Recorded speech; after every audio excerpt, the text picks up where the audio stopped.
All right, I think I'm going to call it and get us started because I don't want us to wait too long. Um, so welcome everybody. Thank you for coming to our presentation today. Today we're going to be talking about the best practices for administering local floodplain management programs in New Hampshire.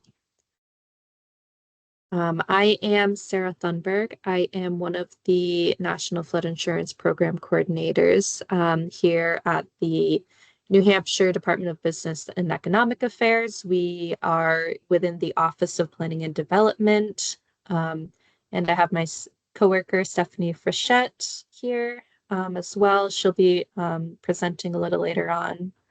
Um, but yeah, we're really excited to talk to you today. So um, to go over what we're going to be discussing. So we're going to start out by talking about the different types of flooding hazards that we experience in New Hampshire, and then moving on to the roles and responsibilities of state and community officials.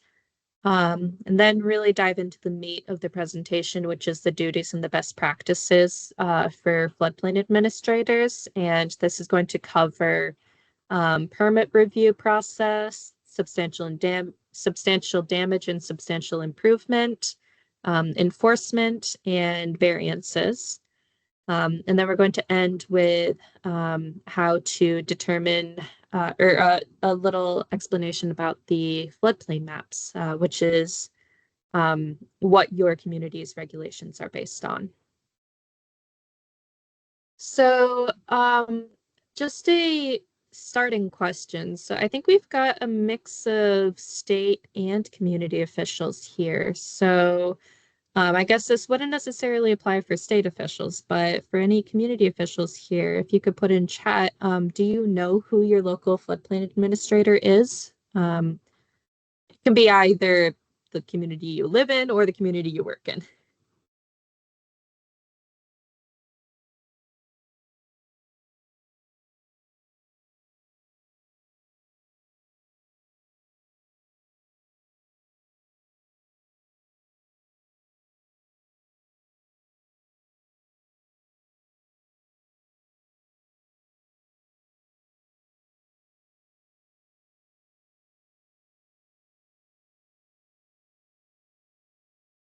Well, we look like, or it looks like we've got someone saying that there's no official administrator in their community. Now, the floodplain administrator, every participating community in the National Flood Insurance Program has to have a floodplain administrator. Odds are this is not their actual job title. A lot of communities have a floodplain administrator who is also the building inspector, and that is their more formal title, or it's the land use administrator. So every community that participates in the National Flood Insurance Program should have um, a official administrator that's designated by FEMA, or at least we need to have someone listed in FEMA's database as the official administrator. Um, but yeah, it's rare that the floodplain administrator, that is their only job. Okay, so just to get us all on the same page for today, there's a lot of acronyms when dealing with the National Flood Insurance Program. That is actually the first acronym I just wanted to make sure we all are aware of. So NFIP is the National Flood Insurance Program, and it is a program administered by FEMA, the Federal Emergency Management Agency. And then there's a couple other terms that we're going to be using. So what people call the floodplain maps, officially those are called the flood insurance rate maps, or FIRM. And along with the maps, they come along with a flood insurance study, which is essentially like a report that goes along with the map that has a lot of detailed water surface elevation data along with it. And then additionally, There is another sub-program within the National Flood Insurance Program called the Community Rating System, and this essentially rewards communities who implement higher than the minimum NFIP standards by providing everyone in that community with a discounted NFIP insurance premium. So, want to kind of start off with the broad scale and then kind of go into the more minutia. So here's a picture of a river that I just grabbed off of Google Images or Google Maps, and this is a river in Alaska, and this is a river that really has not experienced any um, human impact. It has been left unimpeded by development and left to its natural devices. And so, some things I wanted to point out about normal river behavior that is really easily shown with this picture is that um, over times over time, rivers tend to get the bend or rivers get bendier over time. They will meander. And so um, what I've highlighted here, this little orange or yellow bar is showing where the edge of the river used to be. And over time, it has expanded, or the riverbed has um, gotten more bendy, and that's the case for every single one of these bends. And so um, I just wanted to point this out because a lot of people can be under the misconception that rivers will stay where they are. That is not true. It is natural for rivers to move. And so that means that floodplains change over time. And so we need to make sure our development takes into consideration the fact that floodplains are not static. They will change over time and they will not uh, have the same risks like as they did 10, 20 years ago. All right, so there's a couple different types of flooding that present hazards to development and communities in New Hampshire. The most common type of flooding that we experience is what we call river or inland flooding. And this is when the water level of the river rises over top of the riverbanks due to excessive rainfall or persistent thunderstorms or snowmelt, really anything that adds water into the system over a long period of time. Um, Now, these river flooding events can be long duration on the order of days and tend to be more predictable because they tend to spread out within the mapped floodplain, making them a little easier to plan for, but they do have a very large area of impact. And this picture on the right is from Conway, New Hampshire. It was taken in April 30th, 2023, where there was a big um, rain on snow event, which melted the snowpack and had a lot of rainfall. And so the fact that the leaves are not in the trees yet, that means that the water will pretty much go right into the river and not have anything to soak it up. So this created a very large flood. Now, another type of flooding that we see in New Hampshire is flash flooding. And this is different than your river flooding because it is excessive rainfall in a very short period of time, generally less than 6 hours. And um, this ends up creating high velocity torrents of water that uh, um, after heavy rains will rip through riverbeds, urban streets, or mountain canyons. And the thing with flash flooding is that because it's produced by excessive rainfall. Pretty much anywhere it rains, you can have a flash flood. These do not these do not stay within the mapped floodplain. They can happen anywhere. They're short duration on the scale of minutes to hours with a very small area of impact, but a very devastating area of impact. Eventually, the waters will drain into the floodplain and rivers, but they can originate from anywhere. And these make it very difficult to plan for. And these pictures I have on the right, the top image is a picture taken in Goshen in July 2021. And you can see where the water actually carved a new channel through someone's front yard. And flash flooding can have kind of two kinds of damages. One where a lot of soil is removed, but on the other hand, you can have a lot of soil deposited. So this bottom picture was taken in Alexandria in 2023 at the intersection of several gravel roads. And um, right here is a stop sign. So you can see that the intersection has been filled with 4 to 5 feet of sand and gravel. And so that happened over the course of 1 to 2 hours. So yeah, flash flooding can create massive impacts over a very, very short period of time. All right, so I'm going to let Stephanie take over for this next part, talking about in giving a brief overview about what the NFIP is about. Thanks, Sarah. All right, I'm gonna take control. Okay. So I'm gonna be going through the National Flood Insurance Program overview. So we're gonna be providing some background information of what this program is and how it works, and we will go through some roles and responsibilities at the federal, state, and local level.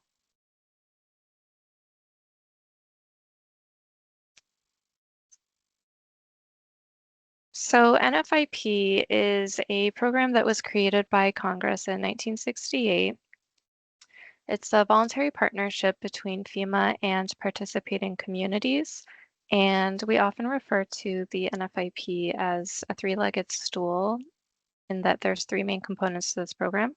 So first is knowing your risks through floodplain mapping, reducing your risks through floodplain management regulations, and then insuring your risks through flood insurance. Even though it's a voluntary program, the majority of New Hampshire communities are participants of this program. And on the next slide, we'll show you a map. But for a community to participate in this program, they agree to adopt and enforce local floodplain management regulations that meet the minimum NFIP requirements that are set forth by FEMA. And then in turn, flood insurance through NFIP is made available for purchase for all community owners and residents in that community, including renters. In New Hampshire, 94% of our communities are participants of NFIP. This map is from 2022, but it's still current today.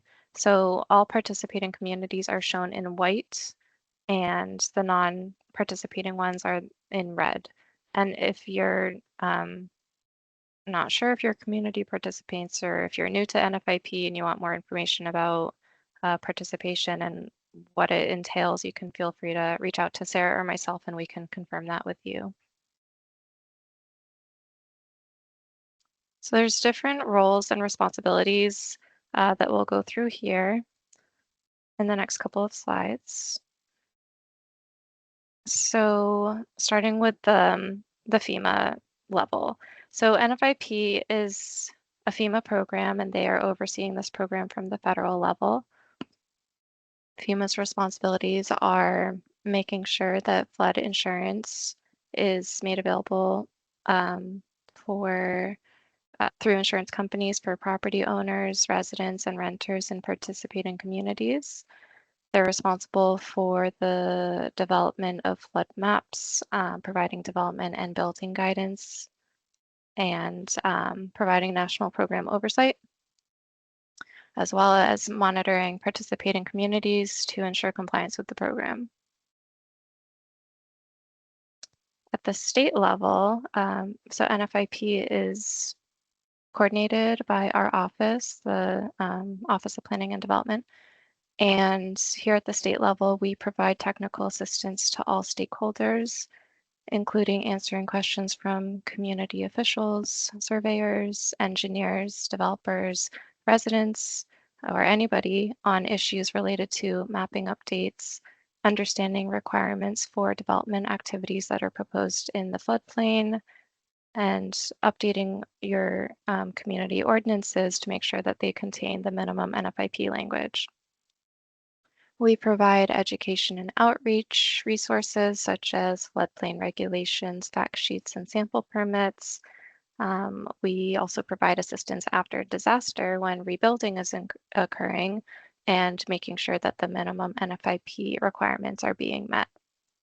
When mapping updates are coming up for communities, and a lot of our communities are experiencing that right now, we provide oversight of the process and we communicate with municipalities to make sure that zoning ordinances adequately address NFIP compliant language in your floodplain management regulations. So we conduct ordinance reviews, we provide guidance on the state model ordinance language, and assist communities as needed to ensure compliance with the program. Your responsibilities at the community level as a participant of NFIP means the community should understand your floodplain regulations and understand how to use the FEMA maps. Communities should be ensuring local permits are applied for all development that's occurring in the special flood hazard area. Review and process permit applications for development that's occurring in the floodplain. And taking action to correct violations if and when they occur. So next we're going to be going through about 7 different best practices for an effective floodplain management program. We will be elaborating on each of these in the next several slides.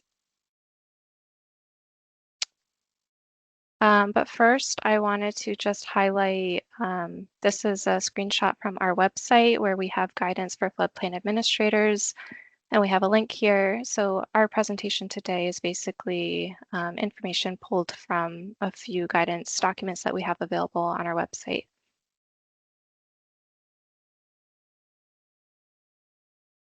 And the two that we'll kind of be discussing the most today, on the left is guidance and best practices for an effective program. And it's a pretty handy fact sheet, and we will make this available to you after the presentation. This is on our website, as well as duties of a local floodplain administrator as people come into their new role as a floodplain administrator. We found this to be helpful to share with you just to either be a refresher or catch somebody who's new into that role and catch them up to speed on what is expected of them as a local floodplain administrator. To effectively and consistently enforce your community's floodplain regulations, it's important for the community to notify or to advertise to all property owners about your community's floodplain regulations and the requirement that all proposed development in the special flood hazard area requires a permit from the community. This outreach can be accomplished through various ways and should not be a one-time activity, but it should be an ongoing process to keep property owners informed. Some examples of outreach activities can include posting information on your community's website or on social media. You can prepare flyers that are made available in the community office, display a poster in the community office about these requirements, include notice along with an annual bill like the water bill, or you can contact us for more guidance for other ready-made resources that we have available. As stated in your community's floodplain regulations, all proposed development that's in a special flood hazard area requires a permit, which is a local permit that's issued by the community. And therefore, the community must either determine or verify a property owner's determination of whether the proposed development is located in the special flood hazard area. The community must also determine the flood zone or zones, the base flood elevations, and the floodway applicable associated with the proposed development to ensure the applicable requirements in your community's floodplain regulations are being compliant. Okay, another poll question, and you can just type your answers in the chat. Does your community have a separate floodplain development permit aside from the building permit?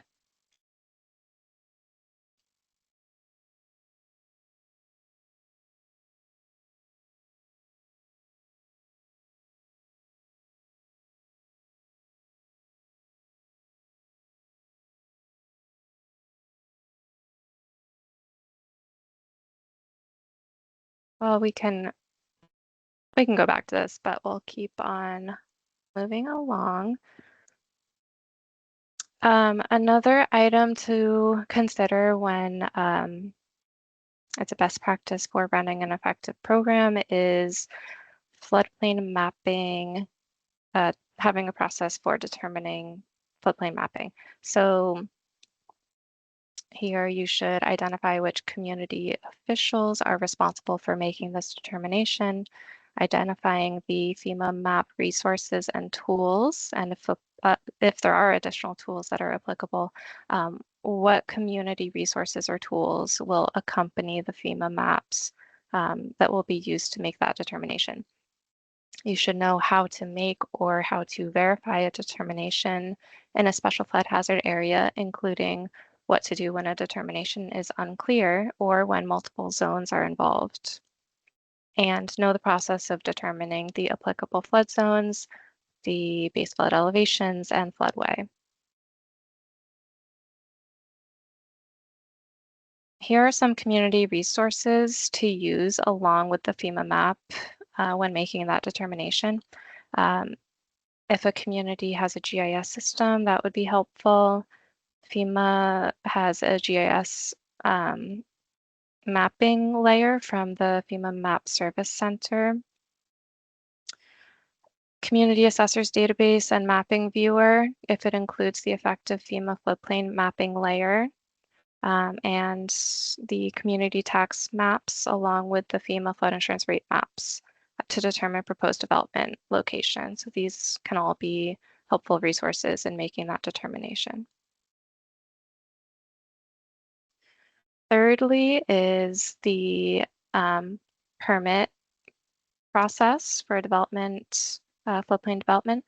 So an established and effective floodplain development permit process is a key tool for communities to have to ensure it's meeting its requirement as a participating community of the National Flood Insurance Program.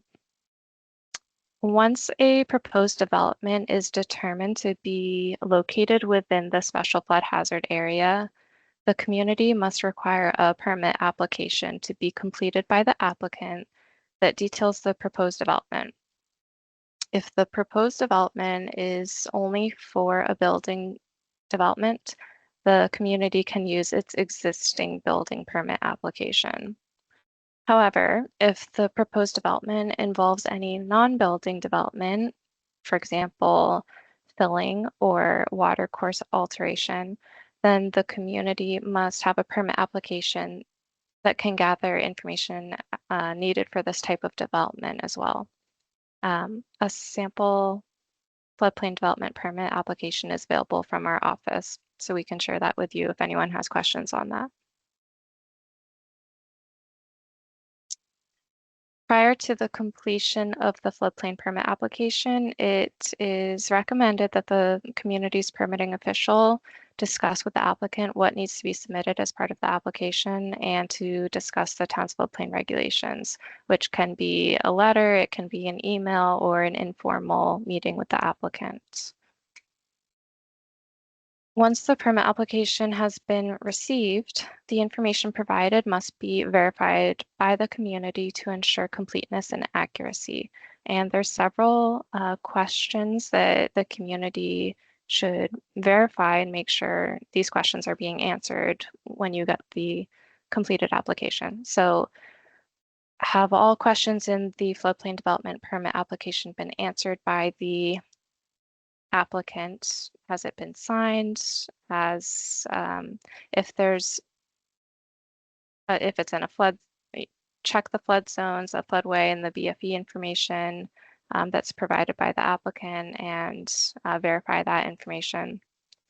Check that any additions, renovations, repairs, or maintenance that's being proposed for an existing residential or non-residential structure or manufactured home. And if that is the case, a substantial damage or improvement determination must be performed in order to process the application.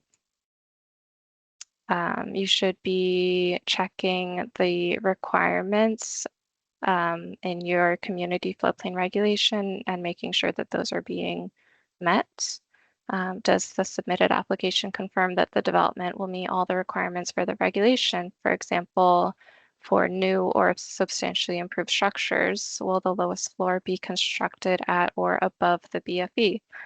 Have all required certifications and documents been submitted as outlined in the floodplain regulations? Requirements will vary depending on the type of development, flood zone, floodway designation, etc. Have copies of all other required state, federal, and local permits been provided? They must be received before proceeding with processing the permit application. So this means checking that any other permits that should have been applied for were done so. So the DES shoreline permit, the wetland permit, subsurface systems permit, alteration of terrain, etc. So just making sure that all permits have been applied for. I'm going to pass it over to Sarah to discuss some of the other best practices. All right, so another thing that is a community responsibility is substantial damage and substantial improvement determinations. So this is a classification for structures that have either been damaged or improved by at least 50% of the market value. And structures that meet this designation must be brought into compliance with the community's floodplain regulations as if it is new construction. There are special exceptions that can be made for historic structures, but those do have to be documented in either a state or federal historic registry. And ultimately, the substantial improvement and substantial damage determinations are the responsibility of the community. So just a summary of exactly what those responsibilities include. Is determining the market value of the structure, excluding the land value is prior to either the start of the initial repair or the start of the initial improvement. Communities are also responsible for reviewing the total cost estimates of the proposed work and then checking to see if that is meeting 50% of the market value. And if it does, then communities are responsible for notifying the applicant in writing of the result of this determination and whether or not it constitutes substantial improvement or substantial damage. So there's a lot of nuance that can go into what can and can't count for certain estimates or costs. I started trying to summarize it all, but it's a little too much. So what I kind of put together here is a summary of what information you can find in FEMA's substantial improvement and substantial damage desk reference, as well as a list to where you can find this document. But this document will summarize all acceptable sources of costs for market value, the assessed value, what estimates can be used for the source of building materials, and also procedures for how to go about making the substantial improvement or damage determination. All right, so once a permit is issued, communities should regularly monitor the development to ensure that the work being performed is in accordance with the approved permit and plans. So communities must ensure that the final construction is compliant with all local regulations. And at a minimum, communities should be conducting a final inspection prior to issuing either a certificate of occupancy or certificate of compliance, whatever is applicable in the specific case. And best practice, which is also a requirement for any communities in the CRS program, is to require elevation certificates for all floodplain development. And an elevation certificate is a document that lists out all of the applicable heights that would be within a structure, aka like the lowest floor, the highest adjacent grade, lowest adjacent grade, all of those different elevations. An elevation certificate essentially certifies what the actual numbers of all of those different heights are. But as a reminder, the elevation certificate does not certify that a structure is compliant. It only certifies the heights. It is the community's responsibility to then check those heights against the base flood elevation and any state or local freeboard requirements. So when you are reviewing as-built elevation data, there's certain things that you want to keep in mind. The main ones are that the lowest floor meets the state and local freeboard requirements. Now, the state requirement is that the lowest floor must be at least 1 foot above the base flood elevation. Some communities have a higher standard, which can go up to 3 feet above the base flood elevation. Some other things to keep in mind when reviewing as-built elevation data are that any enclosures below the base flood elevation must have flood vents, and they may be flood-proofed with either a wet or a dry flood-proofing certificate, and that is a certificate that FEMA can provide at least the certification for, but there's specific requirements that have to be met for each of those. You also need to check that any substantial improvement or damage thresholds have either been met or not been met. And then in addition, those are the main things, but you also want to double check with the as-built data that all floodplain and community regulations have been met. All right, so if it is determined that there is a compliance issue, or if you do find a compliance issue either with reviewing a building permit or reviewing as-built elevation data, it is the community's responsibility to enforce the floodplain regulations and take enforcement actions.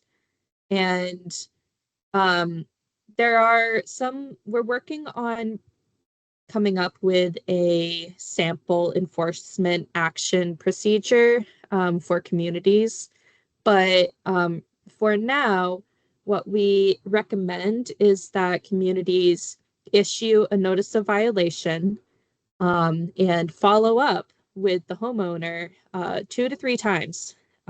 If there is no response, then you might want to start looking at involving the town administrator, having maybe someone at a higher up level sending those letters, or as last resort, getting the town attorney involved and possibly bringing someone to court for a violation of the community's either floodplain regulations or any other community regulations that would be applicable.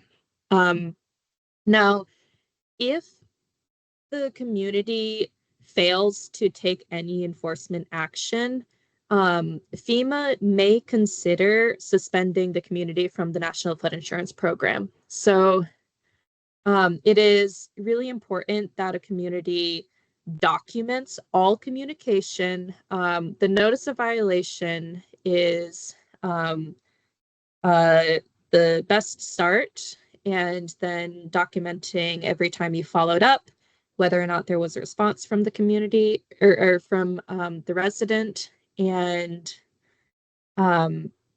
yeah, as a last resort, it could go to court, but ultimately that is the last legal way that a community is able to take enforcement actions. And if violations continue after that, then a community has exhausted all of its options, and FEMA would uh, interpret that the community has fulfilled their end of enforcing as best to their ability.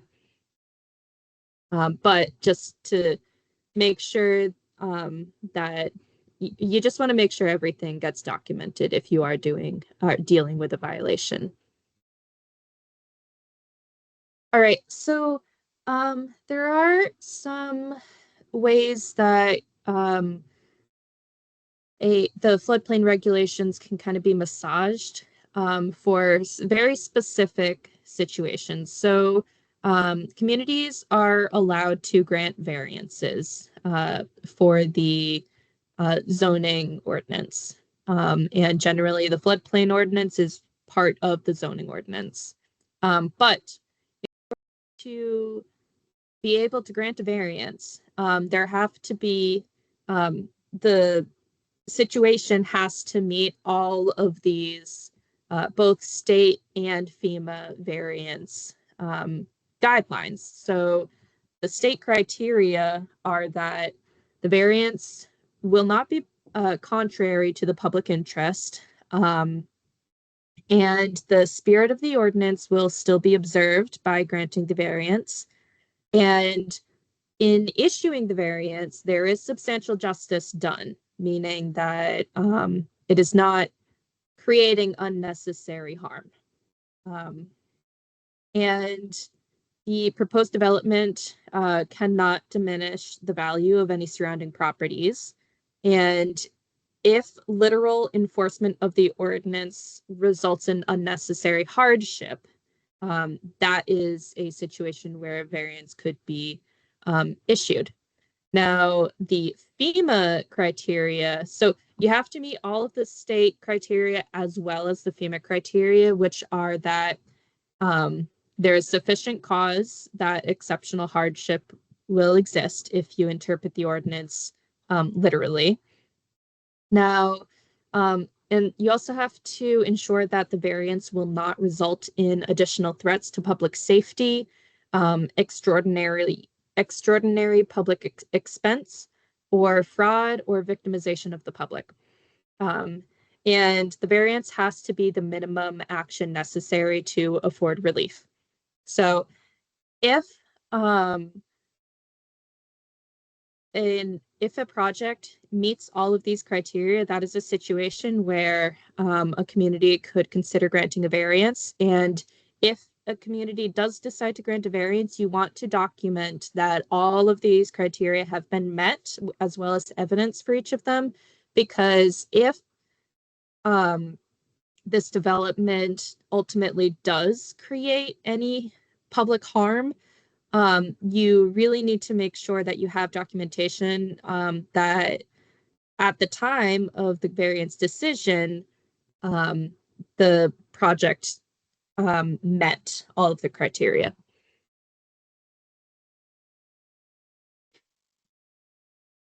All right, so I'm going to talk a little bit about some of the building requirements. Just as a refresher on what some of the floodplain regulations are, because we've talked a lot about the best practices, but then we just want a little reminder about what are the regulations and requirements. So the main building requirements to be aware of as a floodplain administrator are that the lowest floor has to be at least 1 foot above the base flood elevation. That is per the state building code. Your community might have a higher standard, but the minimum is at least 1 foot above the base flood elevation. And if there are any enclosures below the base flood elevation, they have to be either flood-proofed or designed and adequately anchored to prevent flotation, collapse, and lateral movement. That includes installing flood vents, which I'll go over in another slide. Now, if there are some communities and flood zones that do not have a base flood elevation, and there's two ways that you can deal with this. So either the homeowner can pay a surveyor to determine a BFE for themselves, or what we recommend and what FEMA has told us is okay to use is requiring the lowest floor to be elevated at least 2 feet above the highest adjacent grade. So that essentially means you take the building footprint and whatever the highest natural grade is, the lowest floor has to be 2 feet above that. And so that's a way to save a little bit of money because I know that surveying can be quite expensive and cost prohibitive for people that just want to do a small little project in their backyard or something. So I talked about flood openings and that they are required for any basement or enclosure that's below the base flood elevation.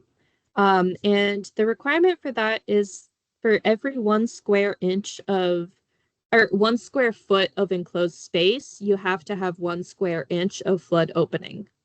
And the reason we have these flood openings is because during a flood, the water is going to rise up above your basement wall, and that's going to create a difference in pressure. Like the water is going to be creating a lot of pressure pushing inward on your foundation, and you want to let that water into the basement during the flood so that the pressure can equalize on both sides of your foundation. And that way you prevent your foundation from failing or collapsing, which is what happened in this picture here. And generally, this will be paired with a sump pump. So after the floodwaters outside recede, then you pump the water out of your basement. But the point of the flood vent is to flood the basement to save your foundation. It is not supposed to keep your basement dry. So a couple other requirements to be aware of that are kind of unique specific cases is if you are dealing with an RV or a manufactured home. So I'm going to start off with RVs. So if an RV is on site for fewer than 180 consecutive days, or it is fully licensed and ready for highway use, which means it has to be on wheels or a jacking system is attached to the site by only quick disconnect utility type with no permanent attached additions. If the RV does not meet that criteria, it is essentially, we're going to treat it as a manufactured home because it is a permanent structure that is, yeah, it's essentially a permanent structure. And so the manufactured home requirements are that it must be elevated on a permanent foundation with the lowest floor at or above the base flood elevation and be securely anchored.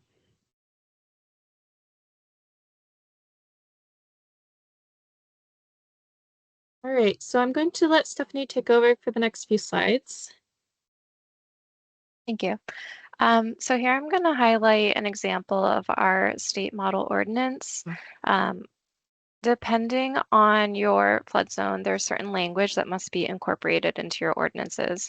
Our office has templates that you can use to make sure you're including the correct language that is compliant with NFIP, which has been approved by FEMA. there's different model ordinances that exist depending on what flood zones are applicable to your community.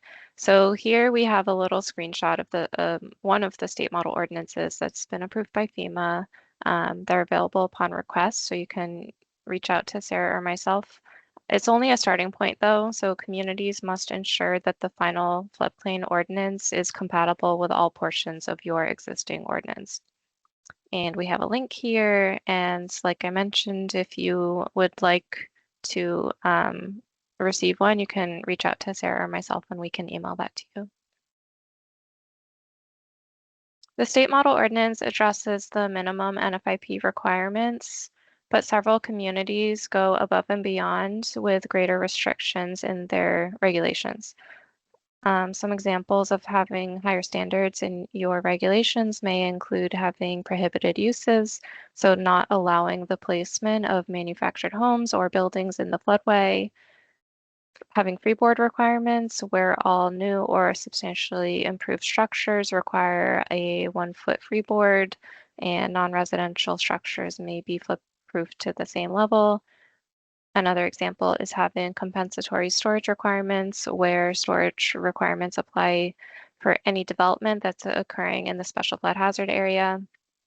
Having elevation certificate requirements where some communities require these for the as-built elevation data.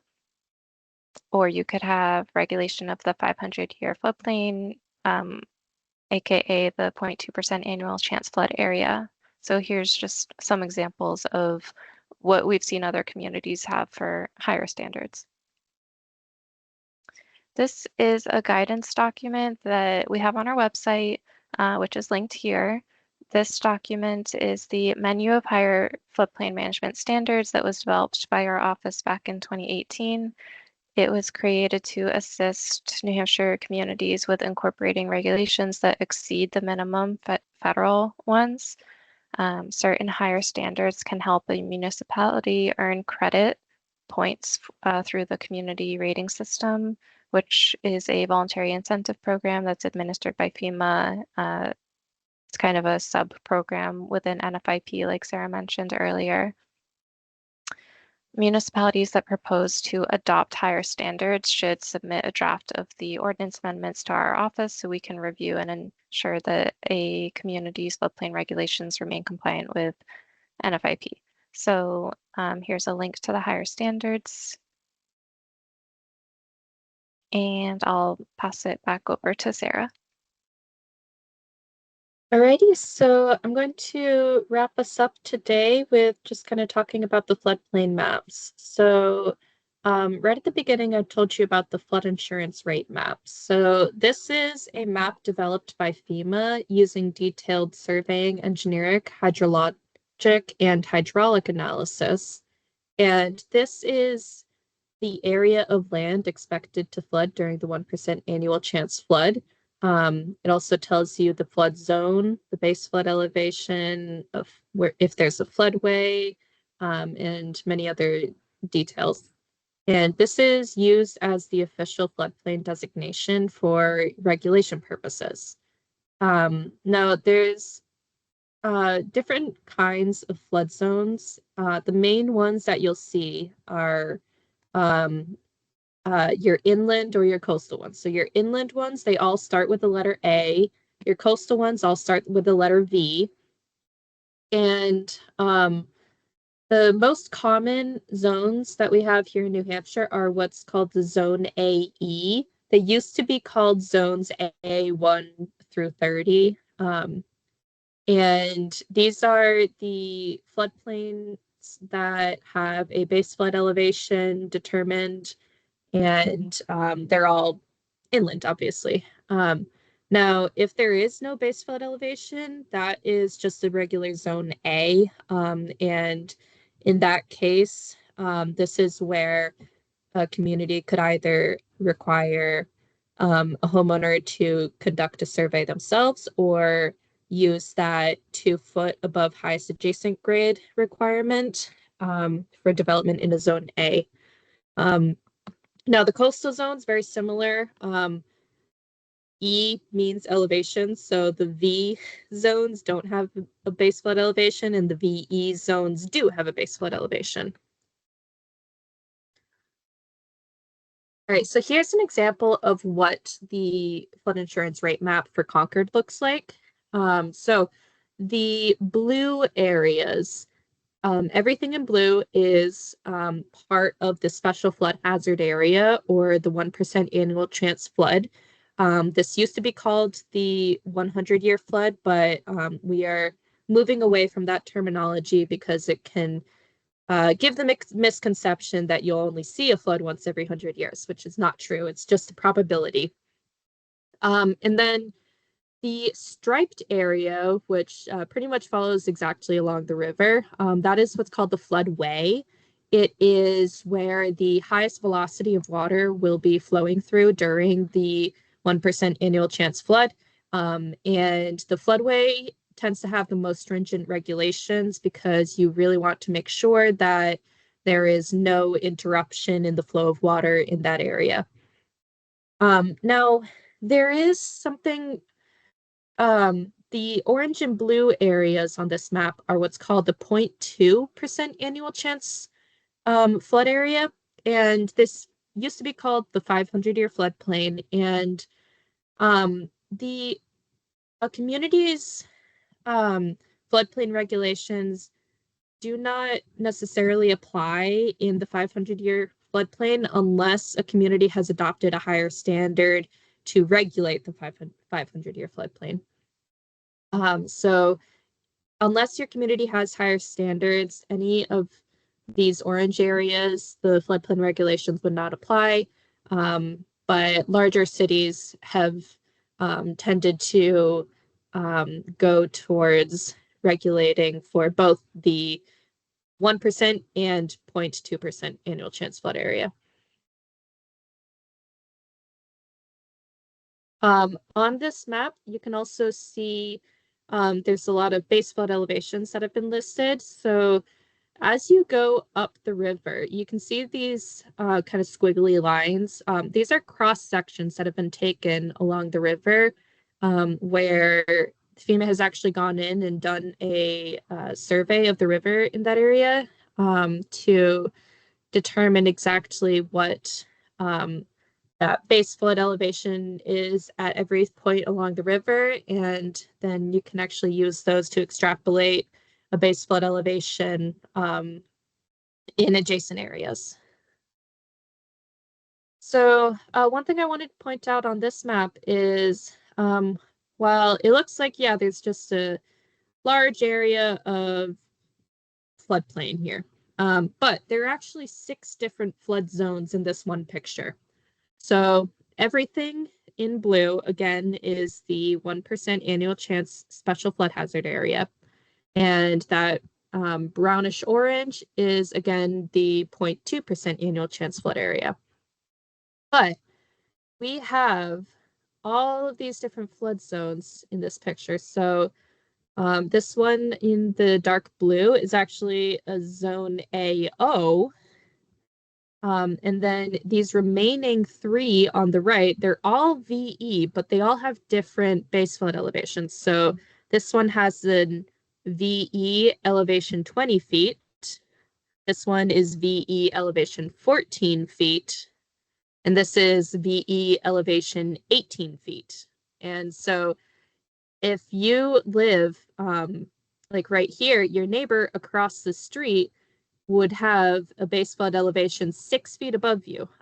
So there can be big changes in the requirements for elevation depending on like what side of the street you live on. But it is normal, which is why I wanted to point out this area right here, is that there can be a wide range or a wide variety of regulations in a small area depending on how the flood zones are broken up. All right, so FEMA is currently in the process of doing their regular floodplain map updates. So, like I said in the very beginning, rivers will move over time. A floodplain will not remain stagnant. And so FEMA creates a regular update cycle, and this process can take over 5 years because it's a very lengthy process, which ultimately results in updated floodplain maps. And these maps must be adopted in your local zoning ordinance, and they're used as the planning resource for building within the floodplain. Um, and I'll go over the timeline in the next slide, but the very last step is essentially a letter of final determination, which notifies the community that the floodplain maps have been finalized, and the community has 6 months to adopt the new floodplain maps in community regulations before they become effective. So the first 1 to 2 years start off with data collection, where FEMA is going around surveying all of the rivers, meeting with community officials to ask about what the problem areas are. Um, and then after that second year, the next 2 to 3 years, so years really like 2 to 5, um, are where the map development happens. So that is where FEMA will issue a preliminary map and then hold a meeting with community officials to go over the preliminary maps, and then ultimately end in a 90-day appeal period. And this gives communities a opportunity to essentially submit surveying data to FEMA to dispute any of the map updates. And then FEMA will kind of go back and forth, incorporating each of the appeals until the maps are finalized. And so once the maps are finalized, then we move into the map adoption process, which is generally starting around year 5 or longer, depending on how long the mapping process has taken. So it starts off with a letter of final determination, which gives the community a 6 months, or it notifies the community that within 6 months they have to adopt the new floodplain maps. And then after the LFD gets issued, generally there will be a public meeting or an open house. We actually just had one last night for Merrimack County. And then 6 months after that LFD, then the new maps are effective. And then that is what communities will then use to regulate their floodplains off of. So the new maps can either have very small changes or very drastic changes, depending on the quality of the previous maps.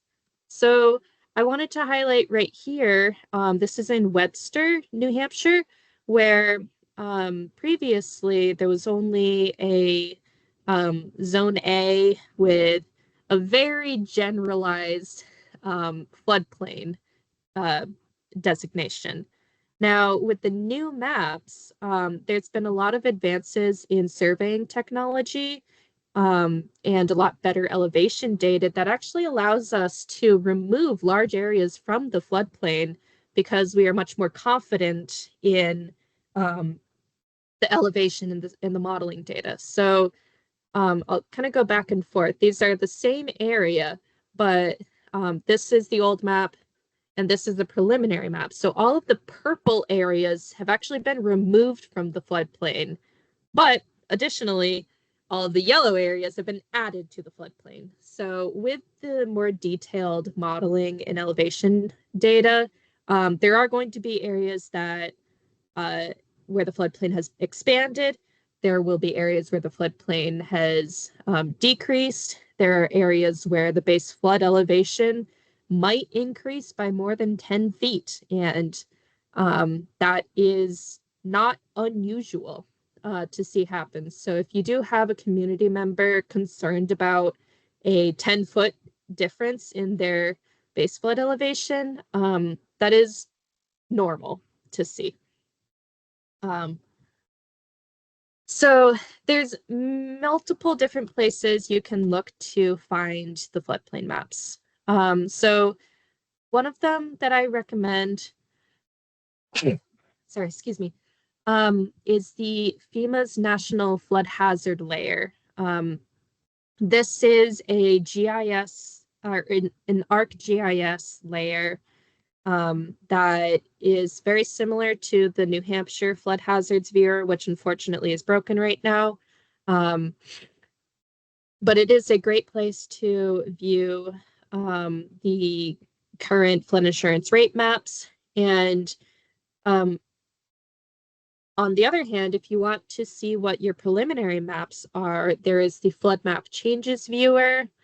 And if you actually wanted to download individual map panels, you can do that in the Map Service Center, which is also where you can download preliminary map panels, or if you're in a community that doesn't have digitized maps yet, the Map Service Center is where you can go to download those panels too. And I put some instructions here as how to navigate that website because it can be a little bit hard to navigate. Now, there is a really good YouTube video that we linked here, which is a FEMA flood mapping basics for community officials.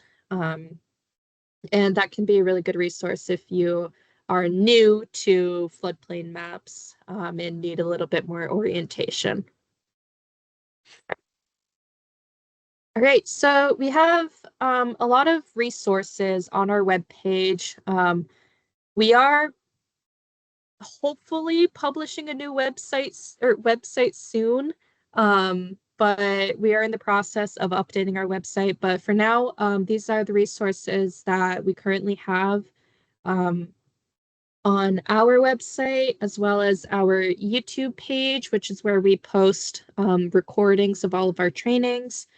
And we also have a newsletter, which is called Floodlines, and that goes out quarterly with updates about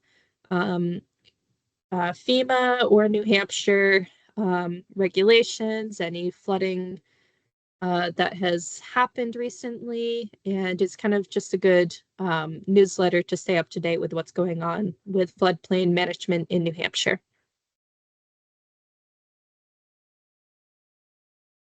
All right, so that kind of wraps us up for the content for our presentation today, but I wanted to um, offer or give you guys the opportunity to put in chat what are the biggest problems or biggest challenges that you've experienced in administering your floodplain management program. And I just put some sample answers here. Like it could be your biggest challenge is understanding of the regulations, or it could be that the regulations are too restrictive and so your hands get tied a lot, or you don't have good map data and so you just can't make great planning. Or you can't do great planning with limited data.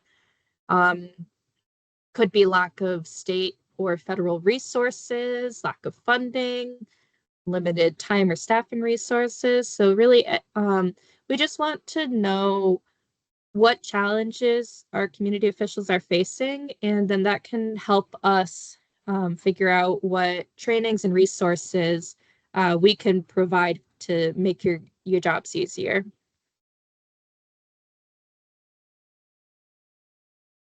So yeah, I've seen map data and understanding of regulations.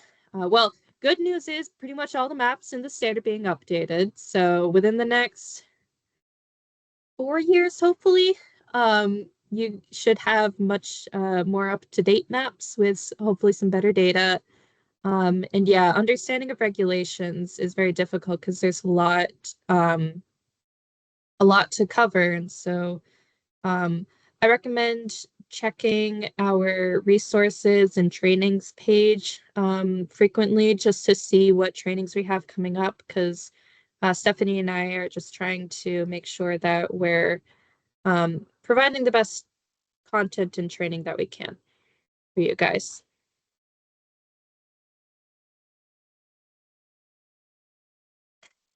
Well, what is the scope of a floodplain administrator? Whew. Um, it can be pretty big. So, um, pretty much all of the, actually, I'll go back to our duties of a local floodplain administrator slide over here.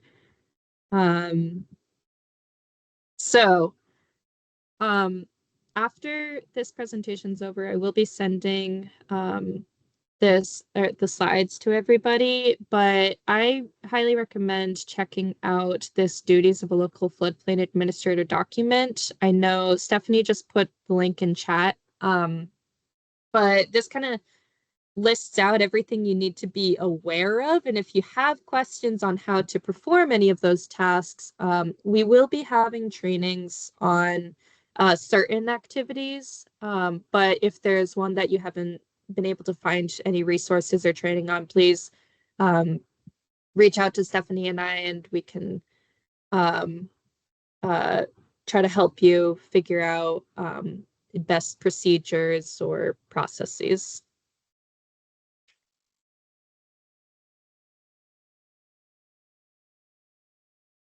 Um, Okay, so I see a question about what are the good or the best um, outreach materials. So we have some materials physically in our office, but those are all pretty much printouts of resources that FEMA's made. I'm trying to get a good list of all of what the FEMA resources are.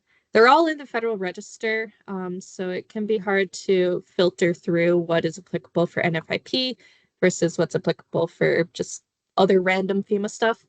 Um, but I can, um, we'll hopefully be putting that up on our website.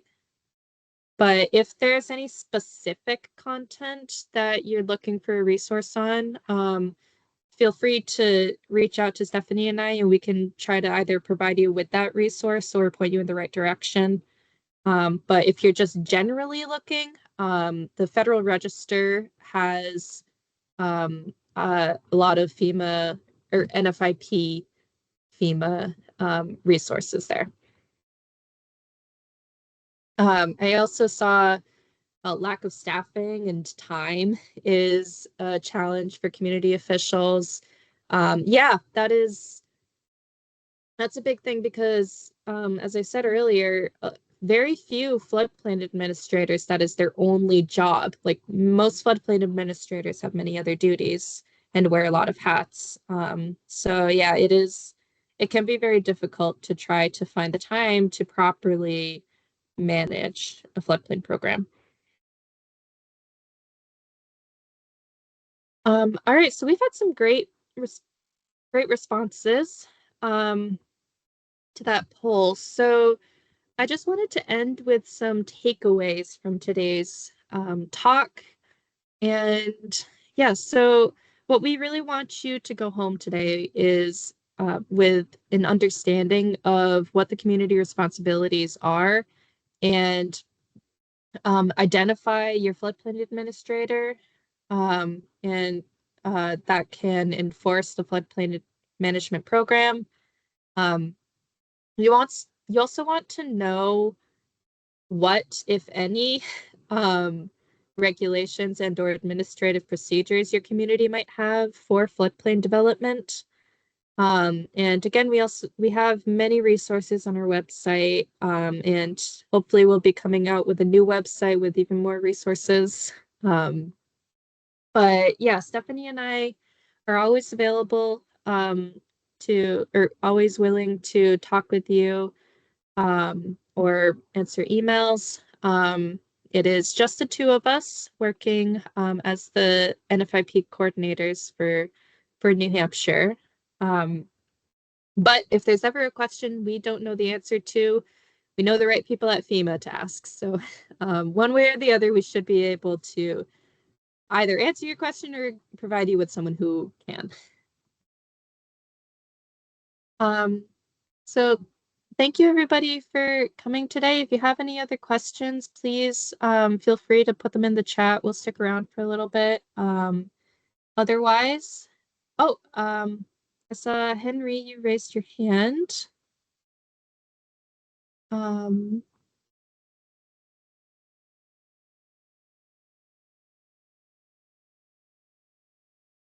oh, okay, just a thumbs up. All right. Well, thank you everybody for coming. Yeah, we'll stick around for another couple minutes, but I hope you guys enjoy the beautiful snow outside if you like snow. If not, I hope that you're staying warm. Um, and I hope you have a wonderful day.